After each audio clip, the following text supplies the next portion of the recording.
Hello friends, welcome to my channel. একই দলের হয়ে ব্যাট করছেন বিরাট কোহলি এবং বাবর আজম, বা এক প্রান্ত থেকে বল করছে জসপ্রীত বুমরা, অন্য প্রান্ত থেকে শাহিন শাহ আফ্রিদি। এমনটা কি দেখা যেতে পারে? 17 বছর পর আফ্রো এশিয়া কাপের আয়োজনের সম্ভাবনা তৈরি হয়েছে। 2005 সাল থেকে 2007 সালের আফ্রো এশিয়া কাপের বেশ কিছু ম্যাচ হয়েছিল। সেখানে একই দলের হয়ে খেলতে দেখা গিয়েছিল মহেন্দ্র সিং ধোনি, রাহুল দ্রাবিড়, সৌরভ গঙ্গোপাধ্যায়, অনিল কুম্বলে, শাহিদ আফ্রিদি, শোয়েব আখতারকে। বিভিন্ন দেশের সেরা ক্রিকেটারদের এক দলের হয়ে খেলার সুযোগ হয়েছিল।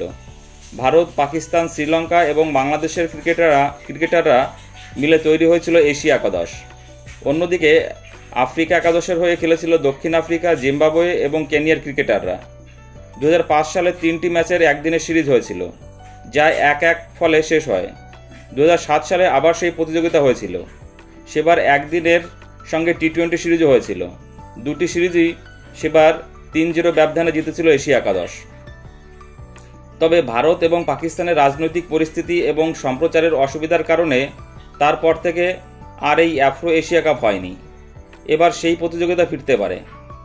আফ্রিকা ক্রিকেট সংস্থার প্রাক্তন কর্তা সুমোদ দাবোদার বলেন, আফ্রো এশিয়া কাপ এত বছর না হওয়ার জন্য আমি ব্যক্তিগতভাবে খুব দুঃখিত।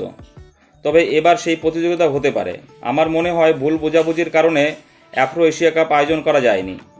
আফ্রিকার তরফ থেকে এই কাপ আয়োজনের আগ্রহ প্রকাশ করা উচিত।